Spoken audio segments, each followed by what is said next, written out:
A justiça deve ser sensível, capaz de ouvir as dores e os clamores do cidadão. Começa agora, pela Rádio Catedral FM, Vox Populi Jurídico.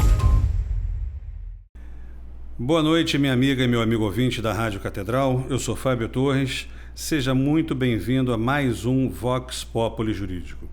E hoje, durante esse programa, nós vamos fazer uma brincadeira e vamos subir até o topo do Morro do Corcovado para falar dele que está lá em cima, sempre de braços abertos para o mundo, o Cristo Redentor. Com seus 38 metros de altura e uma vista de tirar o fôlego e às vezes de passar frio, ele se tornou símbolo não só da cidade maravilhosa do Rio de Janeiro, mas de todo o país, e foi eleito uma das 7 maravilhas do mundo moderno. Mas você sabia que o Cristo Redentor também tem reconhecimento legal e proteção oficial? E hoje, para falar sobre tudo isso, a gente chamou aqui Rodrigo de Souza, que é advogado do Santuário do Cristo Redentor. Boa noite, Rodrigo. É um prazer ter você aqui conosco e é um grande flamenguista. Não que isso seja, assim, uma grande qualidade, mas a gente já vai destacar o grande defeito que ele tem. Rodrigo, boa noite. É um prazer ter você aqui. Boa noite, Fábio. É um enorme prazer estar aqui essa noite com você, com os amigos da Rádio Catedral, e realmente você começou por um ponto importante. O Flamengo é algo que sempre merece uma atenção especial. Mas a gente está aqui para falar do Cristo e, mais uma vez, é um enorme prazer. Eu sei que a gente vai ter uma conversa muito agradável sobre isso. Vamos sim. Até porque o Cristo é uma referência de fé, sem dúvida alguma, e é uma referência no turismo, não só da cidade do Rio de Janeiro, como de todo o país, né? Sim. Todo mundo que chega ao Rio quer vir ao Cristo. O Cristo é realmente alguma coisa que chama a atenção do mundo inteiro. E hoje no programa nós vamos falar sobre os símbolos mais icônicos do mundo e do Brasil, que é realmente o Cristo Redentor. Talvez você não saiba, mas a imagem do monumento é protegida por lei. E o que é um local de santuário também reconhecido pela legislação e, como tal, ele tem orientações legais?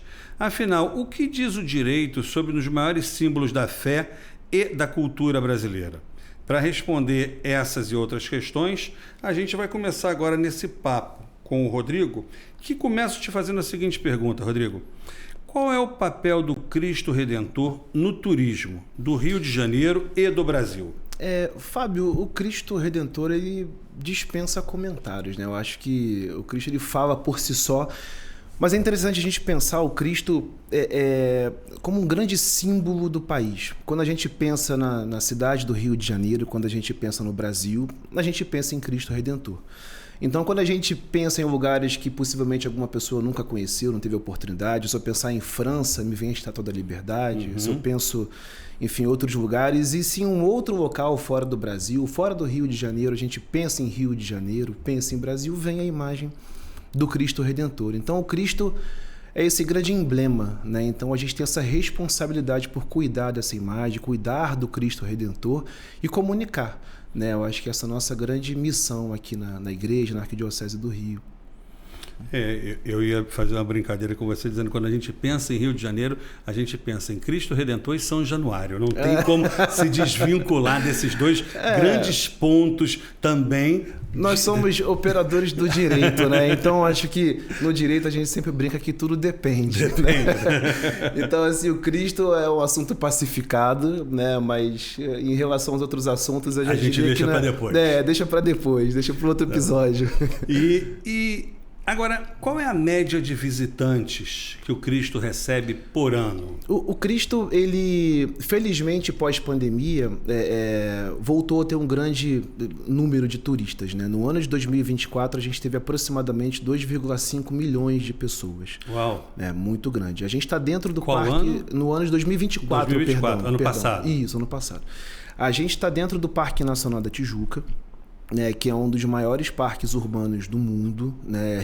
O Reflorestado é o maior parque reflorestado do mundo, que tem um número muito grande de pessoas, de visitantes e tal, que chegaram algo em torno, se não me falha a memória, de 4 milhões de pessoas. E 70, quase 80% desse número vão ao Cristo Redentor. Né? Então foram números um pouco mais tímidos nos anos anteriores, por conta da retomada da pandemia e tal, ali, no pós-pandemia, perdão. E ano passado foi um número recorde mesmo de visitantes. 2,5 milhões. E a gente ainda não sabe como é que vai ser 2025, mas tudo indica que esse número vai ser superado. Porque a gente teve nesse último janeiro, esse verão, foram números impressionantes ali de visitação diária. Chegamos um dia a ter quase 20 mil pessoas em um único dia. Caramba. Então é bastante gente, bastante gente mesmo. Se você acha que o Maracanã cheio já é bastante gente, você imagina 2,5 milhões de pessoas visitando o Cristo, fora as peregrinações que tem, fora as celebrações de fé que também existem no Cristo, que não estão contabilizadas ainda. Exatamente. Quando a gente fala em número de visitantes, nós temos ali a exploração do turismo, né? E isso se dá por meio das concessionárias, dos transportes, então são números contabilizados. Mas diariamente existem atividades, peregrinações, missas, casamentos, batizados do Santuário do Cristo Redentor, que também são milhares de pessoas por ano, que aí a gente tem esse número muito sazonal, que não chega perto, claro, dos 2,5 milhões, mas também é bastante gente. É bastante gente, né? É. E talvez muita gente tenha dúvida, Rodrigo, até por notícias que saíram nos jornais recentemente, mas qual é a entidade responsável pela administração e manutenção do Cristo Redentor? Isso é interessante porque é curioso, existem algumas lendas urbanas, né, de que o Cristo ele foi dado pela França, foi um presente, ele foi doado, ou algumas pessoas pensam que ele é do município, ou do governo do estado, ou do governo federal. E isso é muito comum, mas não. Na verdade, o Cristo Redentor ele é da Arquidiocese do Rio de Janeiro. Ou seja, minha amiga e meu amigo ouvinte, o Cristo Redentor é da igreja. É da igreja. E o mais interessante, ele foi construído pela igreja. Né? Ele foi pensado pela igreja, foi idealizado de maneira muito breve, que é interessante saber que o Cristo ele foi um sonho já desde o século XIX. Né? Ele remonta ali aos períodos do Brasil imperial, né? Então, na época da abolição da escravatura pela princesa Isabel, e aí a princesa Isabel ela foi muito ovacionada pela população da época, as pessoas, os brasileiros queriam fazer uma homenagem à Redentora, e ela, como muito católica, falou, não mereço tal homenagem, se for fazer uma homenagem, que façam ao verdadeiro Redentor dos homens. E aí, enfim, houve a proclamação da República, passaram algumas décadas e aproximadamente 30 anos depois, na década de 20, a igreja resgatou esse projeto, esse sonho, esse desejo da população brasileira para poder fazer uma grande homenagem ao verdadeiro Redentor dos homens. Então, o Cristo foi pensado pela igreja, pelo cardeal Leme, que foi um grande personagem, não só da igreja, mas para o Rio de Janeiro. Foi uma pessoa que teve assim, uma participação política na época do Rio de Janeiro, que era a sede da capital do Brasil.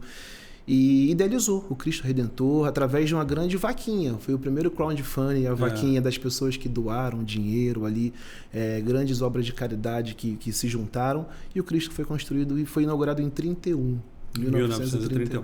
E olha aí, você que é aluno da PUC também, está nos ouvindo, quando você passa aí pelo prédio Cardeal Leme, você não sabia o que era. Cardeal Leme foi um cardeal muito importante para a nossa cidade, e ele foi o idealizador e o construtor, vamos chamar assim, do Cristo Redentor. Então, e da PUC também. Então você vai passando pela história e vai vendo a importância das pessoas que às vezes você, quando passa por aí, eu estudei na PUC, você quando passa por aí não tem noção da importância que o Cardeal Leme teve para a nossa sociedade.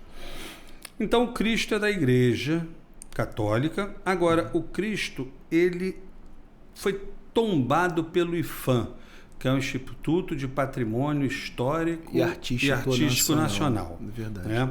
Que você conhece muito bem, né? Por questões outras. Né? Agora, o que representa o tombamento do monumento pelo IPHAN? O tombamento, ele é um instituto de direito público, partindo mais para o... Tombamento não é derrubar não, tá, pessoal? Tombamento é um instituto, é um termo jurídico. Sim, recentemente tiveram algumas questões até curiosas e engraçadas em relação ao tombamento. Mas o tombamento ele é o reconhecimento do valor histórico de um determinado bem. Existem vários institutos de intervenção do direito público na propriedade. Saindo um pouco do juridiquês aqui, é realmente reconhecer o valor daquele bem. Né? A gente tem na nossa Constituição esse valor da memória, da história, da preservação do patrimônio como uma garantia fundamental. Então, para os advogados que estão aqui nos ouvindo, aqui a gente tem o nosso artigo 5º dos Direitos e Garantias Fundamentais, que é consagrado até pelas pessoas que não operam o direito, sabem um pouquinho, mas no corpo da Constituição como um todo temos uma série de direitos e garantias fundamentais e temos a preservação do patrimônio. Então, o Cristo ele é um dos maiores patrimônios que o Brasil tem e esse reconhecimento foi até tardio. Ele se deu no ano de 2008. Existia uma discussão acerca de se ele deveria ou não ser tombado, pois existia uma técnica não brasileira que foi adotada e tal. Então, por muitos anos isso foi discutido e, finalmente, nos anos 2000, o IPHAN ele reconheceu o Cristo como um patrimônio brasileiro histórico, que já era, na verdade foi um mero reconhecimento e que traz, claro, um reconhecimento e também foi a formalização, foi a formalização e traz uma grande responsabilidade. Claro que independente do tombamento e da presença do IPHAN, a igreja sempre cuidou do Cristo de forma exemplar. O Cristo está de pé há quase 100 anos, estamos caminhando para o centenário. Mas o IPHAN hoje é um parceiro também que está ao nosso lado para poder acompanhar toda a parte de restauração, de manutenção, tudo aquilo que a gente faz como intervenção. Então é interessante, é algo que traz orgulho para a gente ter um patrimônio que hoje também é reconhecido como uma das maravilhas do mundo moderno. E é isso. Agora, o aniversário do Cristo Redentor ele foi oficializado no calendário cultural do Estado do Rio de Janeiro. Qual o impacto que você enxerga nisso, Rodrigo, tanto religioso quanto turístico dessa data oficial? Olha, Fábio, o impacto ele é direto, porque eu acho que isso é um movimento tanto do governo do Estado quanto do poder público de maneira geral de resgatar a história do Cristo Redentor. Como eu falei um pouquinho lá no início da nossa conversa, o Cristo, ele, infelizmente ainda, as pessoas acreditam que ele é um presidente da França, que ele, enfim, mal sabem que lá em cima é um santuário, que existem missas, batizados. E quando a gente tem o governo do Estado, o poder público, de certa maneira, agindo ativamente para poder reconhecer aquilo como um patrimônio, dia do Cristo Redentor e tal, a gente está abrindo um diálogo com a sociedade para poder trazer essa história.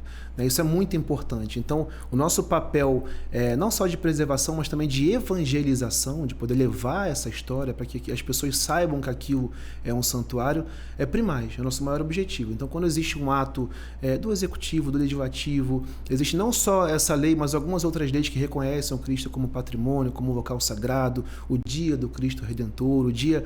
Enfim, isso é muito importante para nós. É uma luta que a gente vai cada vez galgando mais posições. Agora, tem uma coisa que é interessante, que poucas pessoas sabem também, que é a questão do direito de imagem, do uso da imagem do Cristo Redentor. De quem são os direitos de uso da imagem do Cristo Redentor, Rodrigo?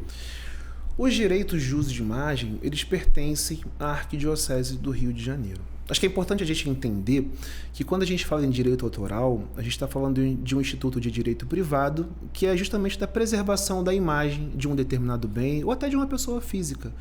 Então, se eventualmente você está ali na praia tomando água de coco, ali no dia de domingo, na parte da manhã, alguém fotografa você e você está segunda-feira nos tabloides da coluna social, e se eventualmente você não autorizou esse uso, pode ter algum tipo de implicação. Então você tem o direito da preservação da sua intimidade. Quando Me fotografar na praia ainda vai, mas nos tabloides da coluna social não vou estar mesmo, Rodrigo. Quem sabe? Você é uma pessoa, ou então, enfim, ali com a camisa do Vasco. Aí sim. Mas na verdade, quando a gente fala de direito autoral, a gente fala da proteção de um patrimônio.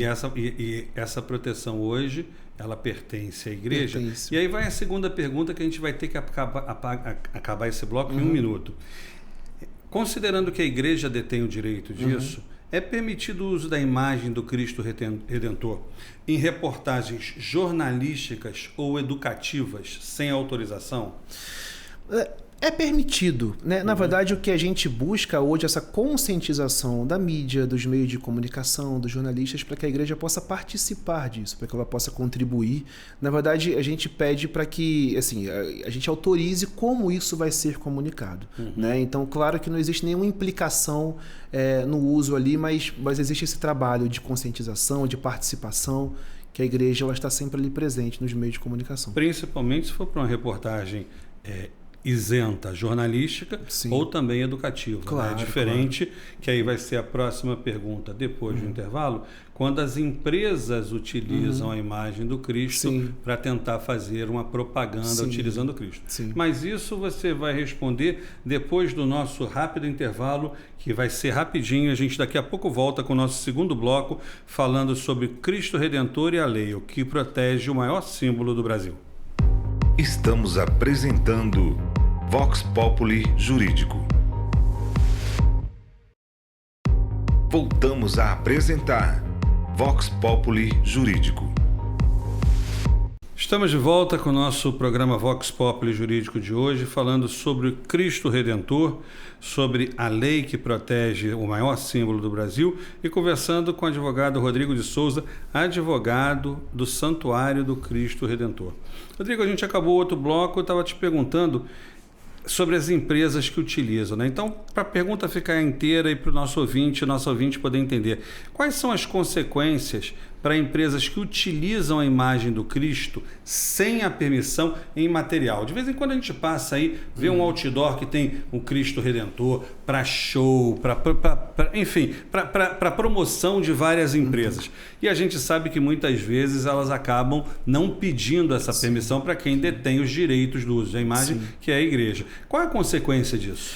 Fábio, a gente incorre, na verdade, em um ilícito civil, né? Mas a gente tenta trazer outro tipo de abordagem, né? Eu acho que quase que um trabalho pedagógico, digamos assim, né? Os direitos autorais do monumento, esse trabalho com os direitos autorais é muito recente, pensando em termos de idade do monumento, de 90 e tantos anos e tal. Isso é algo que tem aproximadamente 10 anos ou um pouco menos, né? Porque assim, o Cristo sempre foi utilizado em campanhas, em filmes. Eu, com a minha idade, desde criança, você vê na televisão, você vê na novela, você vê... Então isso é muito comum. E como a gente conversou já há um tempinho atrás, a maioria das pessoas, infelizmente, ainda não sabem que o Cristo é uma obra brasileira, que é uma obra que pertence à Igreja Católica, que é uma obra que é protegida, que tem os direitos autorais que não estão em domínio público. Então a gente tem esse trabalho quase que pedagógico. Geralmente nós notificamos ali as pessoas, mas para que possamos puxar essa pessoa para uma conversa, né? E felizmente nos últimos anos isso tem melhorado bastante. Tem melhorado bastante, porque hoje as grandes agências, os meios de comunicação já sabem que o Cristo, ele, para que possa usar, tem que pedir, né? Então, exatamente. E isso é interessante porque no início era muito difícil. Eu estou alguns anos aqui na Arquidiocese, no Santuário, então algumas conversas são um pouco mais difíceis, algumas conversas são mais fáceis, mas pelo menos a gente vem acompanhando que quando alguma agência, uma campanha, um filme quer usar a imagem do Cristo, eles vêm conversar com a gente para que a gente possa autorizar. Isso é bom. E olha, minha amiga, meu amigo ouvinte, está aí um pedido que eu vou fazer para vocês. Comecem a divulgar para todo mundo que vocês conhecem que o Cristo Redentor é brasileiro e é da Igreja Católica. Não é nada de francês. A gente adora a França. A comida francesa é boa, o vinho francês é bom, o francês é gente boa, o futebol francês hoje está muito bom. Agora, olha só, o Cristo é brasileiro. O Cristo é brasileiro e ele é da nossa igreja. Agora, além de ser um cartão postal e de ser um ponto de turismo mundial, o Cristo Redentor ele é um santuário. O que caracteriza, Rodrigo, o Cristo Redentor como santuário? Explica para os nossos ouvintes. Acho que o principal, Fábio, além do santuário, o Cristo Redentor ele é um templo religioso, ele é uma igreja, né? E sempre foi. Ele foi pensado para ser uma igreja, para ser um local de contemplação, né? E o Cristo Redentor, ele até os anos 2000, ele era uma capela. O que é uma capela? A gente tem a capela como aquele pequeno altar que a gente tem em casa, algum local ali, mas canonicamente falando, capela é uma espécie de não é o melhor termo para falar, mas como se fosse uma filial de uma paróquia. Né? Então ele era uma capela da paróquia São Judas Tadeu, ali no Cosme Velho, que fica exatamente em frente ao trem do Corcovado. E no ano de 2006, o nosso cardeal Dom Eusébio, ele elevou o Cristo Redentor à condição de santuário. O santuário, na verdade, ele é um local de peregrinação, um local de exaltação, é um local que tem uma função histórica dentro da igreja. Então, é um local de contemplação, um local de veneração. Então, o Cristo ele ganhou esse status, mas sempre foi uma igreja, sempre foi um templo religioso. E hoje ele é um dos santuários que existe na Arquidiocese do Rio de Janeiro, um local que as pessoas vão peregrinar, que vão rezar diariamente, pessoas de paróquias do Rio de Janeiro inteiro. Né? E isso é muito interessante. Estamos no ano jubilar também, então temos a Porta Santa, que as pessoas vão lá para poder receber as indulgências plenárias. Isso é motivo de muito orgulho para a gente. Talvez muitos turistas, você que está nos ouvindo, que você não é da cidade do Rio de Janeiro, talvez não tenha tido oportunidade, você sempre vê o Cristo num filme, numa propaganda, numa foto distante, numa filmagem distante, mas você sabia que ali na base do Cristo, ali dentro, há uma capela. Uma capela. Que se transformou em santuário, mas ali dentro é o santuário do Cristo Redentor. São poucas pessoas, não cabe muita gente, né, Rodrigo? A gente já esteve junto ali em algumas missas. Verdade. Agora, é uma capela muito bonita. E ali é onde são feitas as celebrações. Sim. Onde você tem as missas que tem todos os dias, onde você tem batizado, onde você tem casamento, onde você tem várias celebrações ali. Sim. E aí um ponto a mais. Na verdade, ali a capelinha de Nossa Senhora Aparecida, porque uma curiosidade, o Cristo ele foi inaugurado em 12 de outubro de 1931, que é o dia de Nossa Senhora Aparecida. Então, aniversário do Cristo Redentor, Nossa Senhora Aparecida. Nosso amigo Padre Omar também se ordenou no dia de Nossa Senhora Aparecida, dia 12 de outubro. Então, ali temos a capela. Não à toa é o dia das crianças também, que tem toda essa bondade verdade. no coração. Verdade. Não me recordava, mas... E na verdade, o santuário, só para você compreender, ele é todo o platô ali que está à base do monumento. Então, toda aquela... enfim, é difícil a gente visualizar, mas todo o entorno do Cristo é um santuário. Então, temos a capela do santuário, assim como em qualquer igreja. A gente vai, por exemplo, no Vaticano, tem inúmeras capelas nas laterais e tal. Então, temos a capela de Nossa Senhora Aparecida. Hoje temos uma outra capela, um pouco mais embaixo. A Laudato Si. E o santuário é tudo aquilo. Então, temos celebrações, inclusive do lado de fora, diariamente, missas diariamente, casamentos que acontecem ao amanhecer, na parte da noite. Então, ali é um local vivo, né? É um santuário, é uma igreja. Né? E como santuário, o Cristo Redentor também possui obras sociais. Sim. Isso é interessante, porque quando a gente pensa não só no santuário, Fábio, mas na igreja católica, e aí partindo até agora para o seu lado um pouco mais jurídico da coisa ali, a igreja é uma entidade filantrópica também, né? Então temos como atividade fim a filantropia, as obras de caridade, o bem, as obras sociais. Então o santuário tem um trabalho muito forte, muito proeminente na atividade social, sustentável. Temos inúmeros projetos que são apoiados pelo santuário. Para você ter uma noção, temos mais de 120 instituições no Rio de Janeiro, na cidade e no estado do Rio de Janeiro, que são apoiados pelo Santuário Cristo Redentor. Quantos? São aproximadamente 120 instituições. Olha que legal, minha amiga, meu amigo ouvinte. 120 instituições que, de alguma forma, o Santuário do Cristo Redentor ajuda, está presente e se faz presente na vida de outras pessoas. Exatamente. E mais interessante... Fábio, tudo que acontece no Cristo tem um desdobramento social. Então, é importante a gente entender o Cristo, claro, como santuário, como igreja, mas também é um símbolo. E muitos parceiros, empresas, patrocinadores querem estar junto, querem ter o Cristo em algum tipo de campanha. Isso é muito possível, mas para que isso possa acontecer, uma condição necessária é que haja um desdobramento. Então existem não só esses desdobramentos sociais de cada evento que acontece, atividade, como as campanhas também. Então a gente está, por exemplo, agora no inverno, tá friozinho aqui no Rio de Janeiro. O Rio não faz frio, né? Mas chegou a 22, o pessoal já bota um cachecol, né? Mas infelizmente moradores de rua, pessoas em situação de vulnerabilidade sofrem muito nesse período. E o Cristo Redentor iniciou a campanha do agasalho, né? Então, que temos todo ano. Exatamente, todo ano. Então cada período do ano existem campanhas. Temos a campanha do brinquedo no Dia das Crianças. Temos a campanha de Natal, que as pessoas dão panetone, água potável. Então tem inúmeras campanhas no decorrer do ano. O Cristo é um ponto de coleta, as atividades que lá acontecem têm esse desdobramento. Então esse lado social é a identidade não só do Cristo, do santuário, mas da igreja católica. Né? Isso é muito importante. Isso é importante para que você, minha amiga e meu amigo, saibam também dessas obras sociais da igreja, em especial hoje, do Santuário do Cristo Redentor. Porque a sua paróquia tem, a grande maioria, quase a totalidade, tem suas obras sociais. Mas talvez você também não saiba que o Cristo Redentor ele está presente em cerca de 120 obras sociais da nossa cidade. Isso é muita coisa. Não, e desculpa te interromper, Fábio, mas só um dado bem interessante para ver a força da Igreja Católica no Rio de Janeiro. No ano de 2023, a Arquidiocese do Rio de Janeiro foi reconhecida como a maior entidade filantrópica do Brasil pelo Ministério de Desenvolvimento e Fome do Governo Federal. Então, isso é um dado que mostra a força do nosso trabalho. Sem dúvida. Né? E o Cristo, o santuário dentro da Arquidiocese tem uma participação muito grande nisso. Né? Sem dúvida. Motivo de muito orgulho. Né? Que bom. E a gente está aqui para comemorar isso também. Né? Agora, Rodrigo, você, apesar de flamenguista, além de advogado, você também é músico, e é bom músico, né? E você bom, toca, já não né? sei. Não, é bom. Eu já fui testemunha disso em diversas situações. E você toca na igreja há bastante tempo. Agora, como é que isso começou? Conta um pouco pra gente aqui.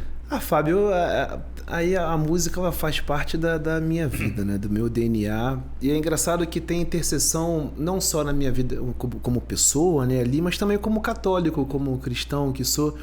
A música, eu comecei a tocar... Meu pai toca violão, né? Meu pai toca de maneira não profissional ali e tal, mas...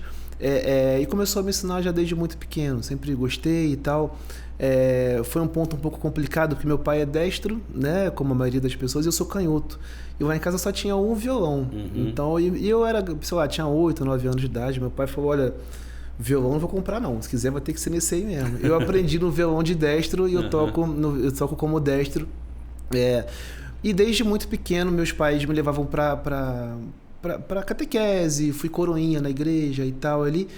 E comecei desde muito cedo a tocar ali na catequese, comecei a tocar na missa, desde os 10, 11 anos ali. Então essa minha vida na igreja, a minha vida como músico, sempre foi quase que uma coisa só, uma simbiose ali. E já estou nos meus 30 e poucos anos aí de vida e já 20 e poucos tocando.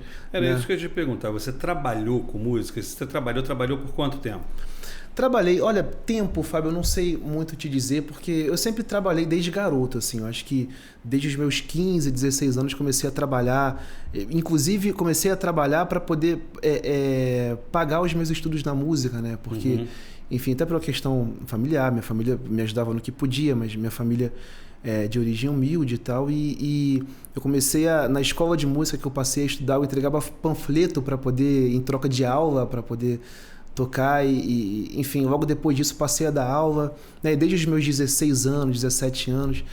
E aí minha vida foi isso, eu fui intercalando, já desde que eu entrei na faculdade de Direito, então eu estudei em faculdade particular, né, estudei na Universidade Veiga de Almeida, depois do Exército, que eu também servi, então eu fiz bastante coisa, mas eu paguei a minha universidade com a música, dava aula, tocava.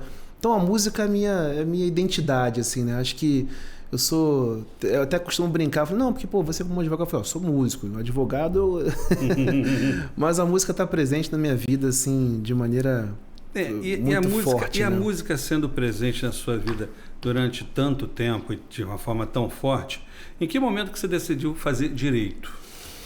Olha, Fábio, isso acho que não foi o momento, foi uma maturação, foi uma maturação.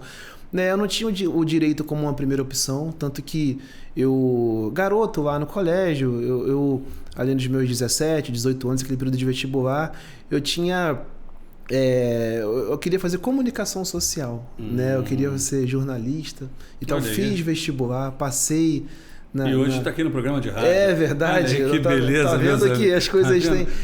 Um talento nato. E também queria fazer música, né? Então, e eu passei para a FRJ na música, e aí eu passei para a PUC em comunicação e tal. Mas aquela coisa que eu falei, poxa, eu acho que ainda não é por aí. Acho que a comunicação pode ser algo presente, como estamos aqui hoje num programa de rádio. Sim. E a música sempre vai ser parte de mim, mas eu não achava que seria aquilo, né? E por uma questão ali que não fui voluntário, mas fui instado a servir. Virei um soldado do exército ali. Então, por um ano, servi o exército. E nesse um ano, acho que foi um período de maturação. Né? E o direito foi começando a surgir ali, né? Então, e comecei a faculdade de direito depois que eu saí do quartel, com a música em paralelo ali, né? Mas foi um processo de maturação um pouco longo, assim, né? Agora, Rodrigo, nessa sua trajetória, você já falou que pagou os estudos com a música, dava panfleto para poder estudar verdade, música. Verdade. Então, assim, tá claro que você não teve uma vida tranquila, né, de sombra e água fresca, né, como diria Rita Lee. É verdade. Né? Mas em algum momento dessa sua trajetória, a fé ou a música te ajudaram a atravessar algum desafio profissional ou pessoal? Você tem memória de alguma coisa assim? Muito. Eu penso, assim, não em um episódio específico, sabe, Fábio? Mas eu acho que no decorrer da nossa vida a gente atravessa momentos ali um pouco mais complicados, sejam eles quais forem, né? E nós que temos fé, né? Isso acaba trazendo um sentido para esses certos momentos. E eu tenho na música talvez essa manifestação ali de Deus, divina, sabe? Eu me sinto como uma espécie de instrumento. É muito prazeroso, é motivo de muita honra, assim, quando eu, por exemplo, toco numa missa, né? E às vezes, sendo muito sincero, tem dia que a gente está mais distraído, tem dia que a gente está mais... Poxa, eu tô ali domingo, 6 horas da tarde, tocando na missa, eu sei que o Flamengo tá jogando lá, eu falei, poxa, será que o Flamengo tá isso aqui? Tá vendo? Isso que eu digo, o pecado é muito grande. E a gente tá ali com a cabeça e sendo muito sincero, e às vezes não por isso, chega uma pessoa no final da missa, poxa, meu filho, lindo, nossa, fiquei tão emocionado com você tocando, e eu falei, poxa, é Deus agindo na gente, né? Então, nesses momentos, assim, a música acaba sendo esse fio condutor da ação de Deus, assim, quando eu pego o violão, quando eu toco uma música. Então é algo que está ali presente em mim sempre, né? E isso vai aumentando claramente, a gente vê, a base espiritual, né? Verdade, e a fé. Verdade. E aí, eu acho que eu sei com essa resposta, mas eu sou obrigado a te perguntar, né? Você acredita que essa fé e essa base espiritual, elas podem ajudar a formar profissionais mais sensíveis e comprometidos, principalmente na área de direito, que é a área que a gente atua? Sim. E como é que você vê isso, Adriano?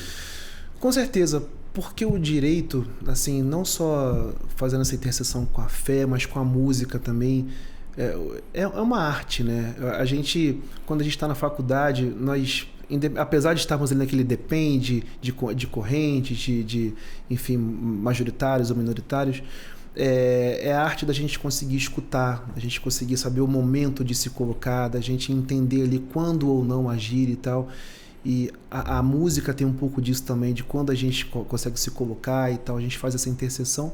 E a fé, sem dúvida nenhuma, quando a gente entende o papel do advogado, quando a gente entende isso como uma função social. Né? Eu acho que todo emprego, toda missão, todo ofício, ele tem uma função. A gente, de certa maneira, não realiza somente aquele objetivo em específico. Eu não vou colocar apenas um tijolo ali, falando de um engenheiro ou um pedreiro. Na verdade, ele vai construir um lar, né, que vai ter uma história ali. Então acaba que um trabalho nosso, uma causa nossa, uma palavra amiga para um cliente, para um parceiro, pode transformar a vida de uma pessoa, sabe? Então é entender o nosso papel. E aí, como não falo só como advogado, mas também como cristão, como católico, de levar a palavra, de conseguir transformar a vida dessa pessoa, um acalento, um conforto e tal. Como músico, a mesma coisa. Então acaba que a gente tem uma função em comum, né, que é realmente fazer o bem, né, que é por aí. E é interessante que na música a gente aprende a escutar, a muitas vezes a se entregar. Sim. E a esperar o momento certo, ou para acabar de cantar, ou para começar a cantar. Tem a entrada, tem o momento certo de você falar, né? E também acompanhar o outro. Quando você vai para uma música Quando você está fazendo um solo, é uma coisa, você vai para música mais elaborada, você tem vozes, você tem que cada um acompanhar o outro, né? E essas habilidades, elas são muito importantes também no direito, né, Rodrigo? Sim, exatamente. É aquilo, acho que todo início de carreira, por exemplo, a gente fica um pouco mais afoito, né? A gente quer mostrar serviço e é curioso, eu acho que eu consigo fazer essa interseção com a música, né?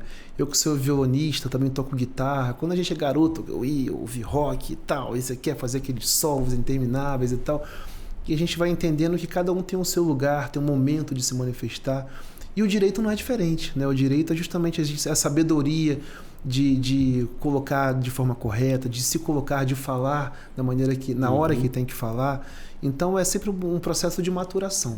E de ouvir. Exatamente. Agora, a gente vai ter que acabar esse bloco também, a gente vai voltar para o último, mas antes eu queria saber se em algum momento na sua vida passou pela sua cabeça que você seria advogado do maior símbolo do Brasil e que é um grande símbolo da fé cristã e do catolicismo no nosso país. Você já imaginou que você ia parar como advogado do Cristo? Olha, Fábio, eu nunca imaginei, nunca tinha imaginado assim, a tamanha honra e responsabilidade, né? Assim, quando eu falo para os meus colegas que sou eu costumo brincar, poxa, eu sou advogado do Cristo. Eu falei, meu Deus, o Cristo precisa de advogado, né? Mas é muito bacana, assim, sabe? Até em almoço de família, eu falo, mexe com ele não, que ele é advogado do Cristo. Se der problema ali... Como diz a galera, o bagulho é sério. É verdade, mas é uma honra, sabe? É uma grande responsabilidade. E é interessante, é curioso que às vezes alguns colegas advogados até falam, poxa, mas o que tem lá, o que você faz? E é um desafio imenso, são inúmeros problemas, enfim, conflitos, e não só isso, mas até assim, as parcerias, as atividades, as ações, as obras sociais que a gente faz lá, é muita coisa. São inúmeras situações. Mas é muito gratificante. Se para você é honroso ser advogado do Cristo, imagina para mim que eu estou entrevistando o advogado do Cristo. Essa é demais. Então, nós vamos para um rápido intervalo que eu vou recuperar o fôlego e daqui a pouco a gente volta para o nosso terceiro e último bloco. Estamos apresentando Vox Populi Jurídico. Voltamos a apresentar Vox Populi Jurídico. Voltamos com o nosso último bloco, falando sobre o direito a lei, na verdade, do Cristo Redentor, o que protege o Cristo, com Rodrigo de Souza, advogado do Santuário do Cristo Redentor, que já falou para você, meu amigo e minha amiga, que o Cristo é brasileiro, que o Cristo é da Igreja Católica. E, Rodrigo, antes da gente passar para as últimas perguntas, você falou que o Cristo está dentro do Parque Nacional da Floresta da Tijuca. Sim. E aí eu vou fazer uma pergunta sem querer polemizar, mas já polemizar. O que veio primeiro, o Cristo Redentor ou o Parque Nacional? Olha, o Cristo Redentor ele foi construído em 1931. Perdão, ele foi inaugurado em 1931. O Parque Nacional da Tijuca, esse conceito de preservação, ele veio algumas décadas depois. Então, o Parque Nacional, salvo engano, peço perdão se estiver errado de um ano para frente ou para trás, mas foi algo em torno de 1961. Né? Então foi quando o Parque Nacional da Tijuca foi criado. Claro que a floresta já existia, mas esse conceito de unidade de conservação, isso foi pós-Constituição de 46, que a legislação mudou, então veio bastante tempo. Então quando o parque foi criado, o Cristo já estava lá algumas décadas lá, né? Então, é só para a gente saber que o Cristo já estava ali e que o Cristo é da igreja e que o Cristo é nosso e é brasileiro. É verdade. E eu acho que isso é importante para que você, minha amiga, meu amigo católico, cristão que está ouvindo, lembre sempre disso. O Cristo é nosso, o Cristo tem participação em mais de 120 obras sociais. O Cristo é um monumento também turístico da nossa cidade e que traz uma receita para a cidade, gera vários, milhares de empregos no seu dia a dia, e isso é uma coisa muito importante para que fique claro para todos nós. E Fábio, desculpa te interromper novamente, mas você falou nessa questão do impacto do Cristo, um dado que eu acho que eu não trouxe no decorrer da nossa conversa, no ano de 2021, a Fundação Getúlio Vargas fez um estudo muito interessante do impacto do Cristo Redentor na cidade do Rio de Janeiro. E o Cristo Redentor ele gera para a cidade do Rio de Janeiro 1,4 bilhões de reais por ano. Então, Isso em 1900 e... Isso foi um estudo, foi o estado de 2021. 21. Né? Então, ou seja, ainda e com menos visitantes do que teve ano passado. Exatamente. Então esse número certamente hoje ainda é maior. Exatamente. Então você, minha amiga e meu amigo, vejam também a importância que o Santuário do Cristo Redentor tem para a economia da nossa cidade. Sim. Gerar aproximadamente 1,5 bilhão de reais para a nossa cidade. Isso significa mais emprego, mais receita, mais dinheiro para a prefeitura poder fazer obra de infraestrutura, uma série de coisas. Então, isso é muito importante para todos nós. Né? Agora, Rodrigo, se você pudesse criar um projeto que unisse música, direito e igreja, como é que você acha que ele seria e qual seria o impacto que você imagina na vida das pessoas? Olha, Fábio, pensando em música, direito e igreja, realmente é um desafio. Mas eu penso que a música, fazendo essa interseção com o direito, a gente tem isso como algo cultural, né? E a cultura, ele é um direito fundamental. Então eu imagino que toda manifestação cultural, todos os projetos que atendem pessoas em situações de vulnerabilidade ali, da parte da música, do teatro, de manifestações artísticas, né? E a gente tem essa interseção com a garantia desse direito fundamental. Então o direito está presente nisso. Então eu particularmente, além do meu trabalho, eu tenho uma predileção enorme pelo direito constitucional, né? Então eu tenho essa predileção ali pela garantia fundamental, os direitos fundamentais.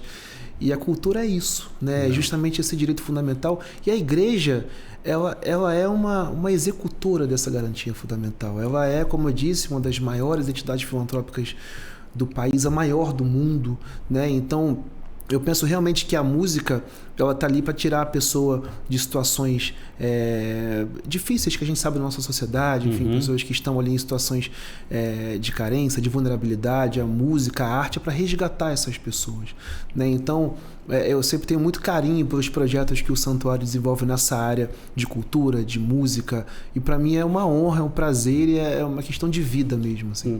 E eu estava pensando aqui enquanto você falava, Rodrigo, quando vai chegando a época de vestibular, as redes sociais de vez em quando vem um professor ou uma professora que eles conseguem fazer uma música dos temas sobre as situações, sobre física e química, que geralmente é o calcanhar de Aquiles de muita gente que se prepara.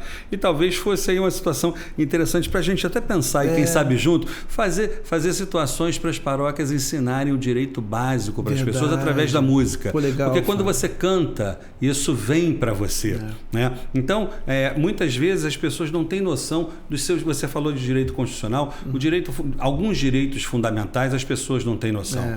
E às vezes você tem paróquias que estão nos recônditos um pouco mais distantes, que não tem essa acessibilidade que nós temos aqui. E talvez, pode ser uma coisa que a gente pode pensar junto saindo desse programa aqui. Vai ser um enorme prazer. Vai ser legal, né? Vai ser muito bom. E agora, você acredita que a igreja, o espaço da igreja, ele pode ser fundamental também para despertar talentos que vão além da vocação artística?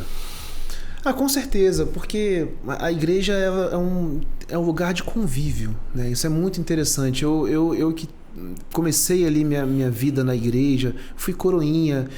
Não comentei, mas eu tenho um irmão padre, né? O meu irmão que se ordenou padre. Eu sei, eu não queria perguntar, mas você está falando, seu irmão é padre. É verdade, meu irmão é um orgulho da família, né? Meu irmão mais novo. Não parece, estou brincando, se ele estiver ouvindo aí, mas é mais novo. Enfim, a igreja é esse local de convívio, de congregação, de comunidade, né? Então, onde talentos são colocados ali à disposição, não só na música, mas de administração. Por exemplo, eu hoje sou advogado da igreja, né? Então, na verdade, de certa maneira, são dons que me foram sendo desenvolvidos, né? na comunidade, na igreja, no diálogo e tal. Então a igreja é esse local, é o local ali onde a sociedade está ali em diálogo com o mundo, enfim. Então é um local ali realmente de florescer dons. De florescer dons e de fazer o bem para os outros. Né? Exatamente. Da gente também distribuir o amor, né? Eu acho que esse mundo nosso está muito esquisito. A gente ser elegante, né? Porque o radicalismo tomou conta, não foi do Brasil, é do mundo inteiro, e as pessoas têm que entender que a gente tem um caminho do meio. Né? A gente não precisa estar em extremos. Aliás, em regra, os extremos são ruins. É verdade. Né? O equilíbrio está no meio, o equilíbrio não está nas extremidades. Né? Exatamente. Agora, Rodrigo, quando você vê o Cristo Redentor de braços abertos ali, você com a sua experiência no seu dia a dia, o que você sente, o que passa pela sua cabeça? Fábio, eu sinto acolhimento. Eu sinto ali um senso de pertencimento, de olhar para a imagem de Jesus Cristo, que é o que é, né? Então, infelizmente, algumas pessoas não conseguem, chegam ali sem saber que aquilo é um santuário, aquilo é da igreja, mas a gente olha para a imagem de Jesus, né? Então ali é uma imagem de conforto, é uma imagem de acolhimento ali, então é o senso de pertencimento da nossa igreja, não só da nossa igreja, mas de braços abertos a todos, né? Então o Padre Omar, nosso amigo Padre Omar, ele sempre brinca, né, que o Cristo, ele está olhando para nossa cidade, ele tem um braço esquerdo, tem um braço direito e um coração no meio. Então o que você falou agora há pouco, essa questão do diálogo, essa questão do respeito, essa questão de ouvir todos os lados, né, para que nós possamos viver em sociedade e fazer o bem sem olhar a quem. Que infelizmente, como você bem disse, a gente vive num mundo tão difícil, tão complicado, extremado, e o Cristo vem justamente para poder buscar pacificar isso, né? Então, eu olho para cima, quando eu estou andando pela rua, a gente tem a graça, eu tenho assim o privilégio até de conseguir ver lá de casa o Cristo, e é isso, é esse acolhimento, é fazer o bem, né? Realmente esse sentimento que me vem. E isso é bom. E também fica aí uma reflexão e talvez um desafio para você, minha amiga, meu amigo ouvinte. Fazer o bem, viver o bem, viver levando o amor de Cristo que está no nosso coração, não é brigar, é a gente trazer solução. Seja solução através de lei, seja solução através de mediação, seja solução na sua família. Então, o Rodrigo é advogado do Cristo, está falando de inúmeras situações que passam, e ele passa por inúmeros problemas também. E a solução sempre vem com equilíbrio. Que a gente possa pensar nisso e ter isso como desafio para essa semana. Que a gente tenha equilíbrio nas nossas decisões, que a gente seja o centro de equilíbrio na nossa roda de amigos, na nossa família, com os nossos parentes mais distantes, que a gente possa levar essa mensagem de paz e de amor e de acolhimento, né? Como o Rodrigo falou, do Cristo Redentor. Rodrigo, a gente está chegando ao final, a gente vai acabar, minha amiga, meu amigo ouvinte, hoje de uma forma diferente, você vai ver, porque o Rodrigo também é músico. Mas antes eu quero saber o seguinte, Rodrigo, qual a mensagem final que você gostaria de deixar para quem nos está ouvindo como advogado do Cristo Redentor? Fábio, depois da nossa conversa aqui, eu consegui trazer um pouco do que é o Cristo Redentor, a história do Cristo Redentor, entender que o Cristo é uma obra brasileira, que até muitos católicos, pessoas da nossa comunidade, não digo nem no Brasil, mas no próprio Rio de Janeiro, não sabem que o Cristo é da igreja. Então, acho que o convite que eu faço é que as pessoas possam conhecer a nossa igreja, entender, estudar, perguntar, conhecer aquilo que a igreja realiza, tudo aquilo que é feito pela igreja. A igreja tem um trabalho gigantesco. Muitas vezes a gente fica resumido, não que isso seja um problema de maneira nenhuma, mas as missas dominicais, eu vou na missa domingo, eu vou na missa, levo meu filho na catequese, isso é maravilhoso, acho que é a base, mas a igreja é riquíssima, a igreja tem inúmeras atividades, tem uma história muito proeminente. Então é esse convite, para que as pessoas possam conversar com os párocos das suas igrejas, possam entender os trabalhos que são realizados, contribuir com esses trabalhos. Eu acho que é uma missão nossa. E vamos lá, gente, vamos fazer a diferença, porque a gente está aqui no mundo para fazer a diferença. Rodrigo, muito obrigado pela sua participação, pelos seus esclarecimentos, e a você, minha amiga, meu amigo ouvinte, a você, taxista, que me dá a carona sempre ao seu lado, o meu muito obrigado. E todos vocês já sabem, pode seguir o Vox Populi nas redes sociais da Rádio Catedral. A gente está no YouTube, no Facebook e em todas as plataformas de áudio. Lá você pode conferir os programas anteriores e pode passar também o link desse programa de hoje para os seus amigos católicos que não sabem a história do Cristo. Vai ser esclarecedor. Tá ali, bota o fonezinho, vai dar uma caminhada, vai ouvir um pouco da história de Cristo. Rodrigo, a gente sempre acaba o programa com um versículo. E hoje, minha amiga e meu amigo ouvinte, a gente vai acabar com um versículo e depois do versículo a gente vai ouvir o Rodrigo tocar e cantar o Pai Nosso para a gente. A gente vai encerrar com a primeira carta de João, capítulo 2, carta de São João, que diz o seguinte: meus filhinhos, eu lhes escrevo tais coisas para que vocês não pequem. Entretanto, se alguém pecou, temos um advogado junto do Pai, Jesus Cristo, o justo. Que Jesus Cristo, o nosso advogado, esteja sempre nos guiando e intercedendo por nós. E que nós, eu, você, Rodrigo, todos nós, possamos fazer diferença nesse mundo que está clamando por cristãos que façam a diferença. Rodrigo, a voz é sua com o Pai Nosso. Vamos lá, Fábio. Só não posso me empolgar e cantar com você. Por favor.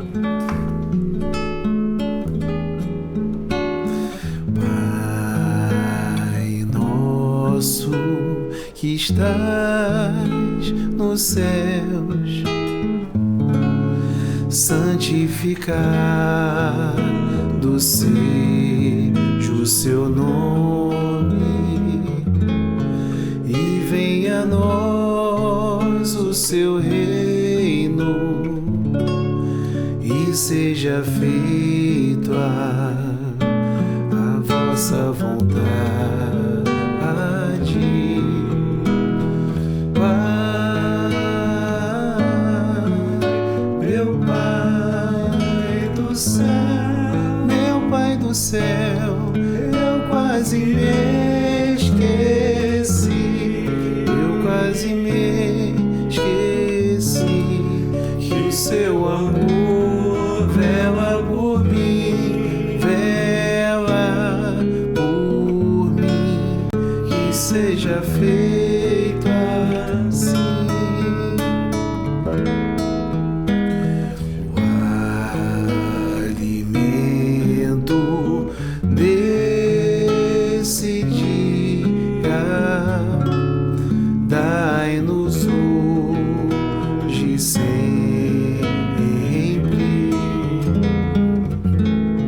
e perdoai nossas ofensas, assim como nós também perdoamos. Pai, meu Pai do céu, meu Pai do céu, eu quase me esqueci, quase me esqueci que o seu amor vela por mim, vela por mim, e seja feito assim. E não nos deixeis cair em tentação, mas livrai-nos de todo mal. Lá, lá, lá, ia, lá, lá, ia, lá, lá, ia. Amém. Amém. A justiça deve ser sensível, capaz de ouvir as dores e os clamores do cidadão. Você acabou de ouvir pela Rádio Catedral FM Vox Populi Jurídico.